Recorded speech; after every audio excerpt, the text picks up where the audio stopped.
Today is the 11th, right? If I'm not mistaken, May 11th. And the month is Mental Health Awareness Month. And so I'm having my guests obviously talk about anything mental health related. For the month of August, we focused on men and mental health. But again, since it's May, we're focusing on anything mental health. So without further ado, I would like for my first guest to go ahead and answer her first question. And that is, who are you? Go ahead and introduce yourself. Hello, everyone. My name is Patrice Macbeth, and I'm a clinical mental health counselor. I primarily focus on trauma, but I treat almost all ailments.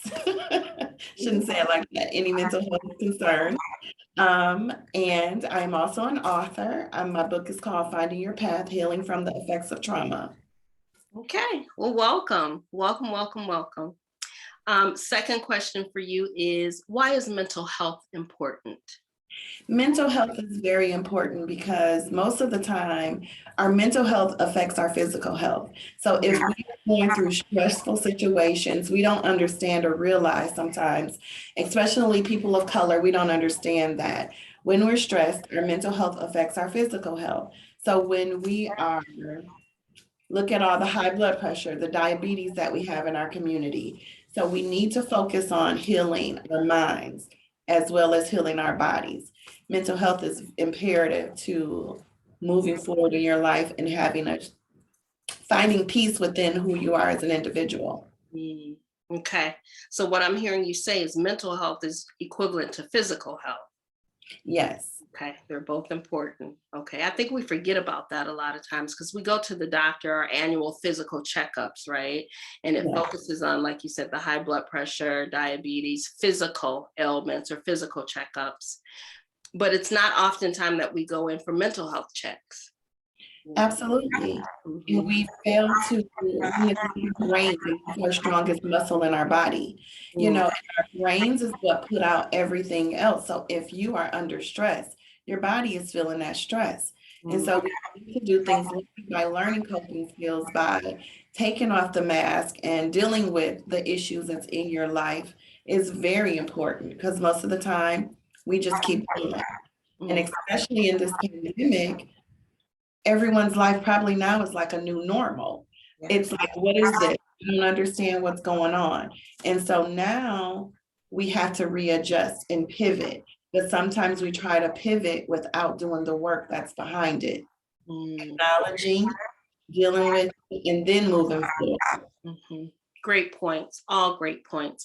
And by saying those points and, putting that out on the table, you are helping to eliminate the stigma behind talking about mental health, mental ailment treatments, mental health treatments. I'm tongue twisted today. But you're eliminating the stigma by just bringing it out and talking about it. So I really, really appreciate that. Really appreciate that.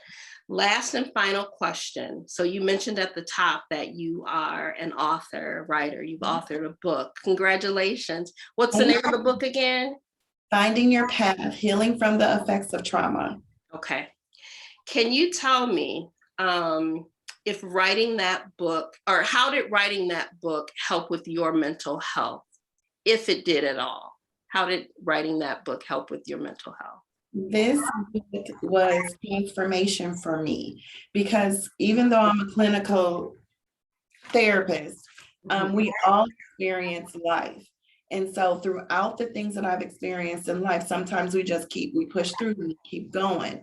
And we don't realize those small parts that need to be healed because we create it's a constant cycle when we continue to do things maybe the same way that we are in the environment we grew up in. We might do those same things in our life, but not even understand why we're doing it. Or the traumas that occurred within our lives, we don't think about those things as we're moving through life. But there's reasons why we are who we are and why we do what we do.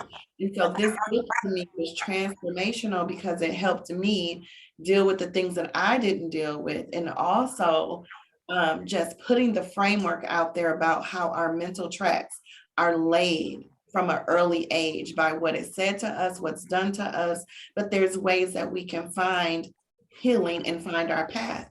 We don't have to stay stuck in what happened to us. We can move past all those things and become who we want to become. Beautiful. That's beautiful. I have my copy around here somewhere, but I do have my copy. I am encouraging everyone to get a copy because um, what I'm hearing is that it was transformational for you and it helped with your mental health because it helped open the door. And when you're aware, you know how to step, you know how to move.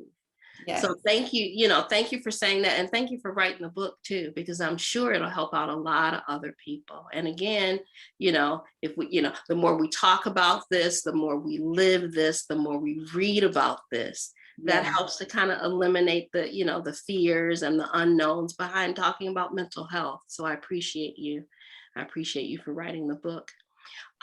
Is there anything else that you would like to say to the audience? How do they purchase the book? You can find the book at www.fypbook.com. You can also find it on my site. I do have a private practice. It's macbethconsulting.com. And so if you need additional services or help, you can find me there and also receive help. Okay, beautiful. Where are you licensed? Wisconsin. Okay, nice, nice. Well, again, thank you so much for being on the show today. You've helped, a tremendous amount to, your contributions and speaking about mental health. I really appreciate it. Everyone have a glorious Wellness Wednesday. And thank you so much for coming on the show, Patrice. I really appreciated it. Thank you. You're welcome. Thanks for having me. You're welcome. Take care. Bye. Bye-bye.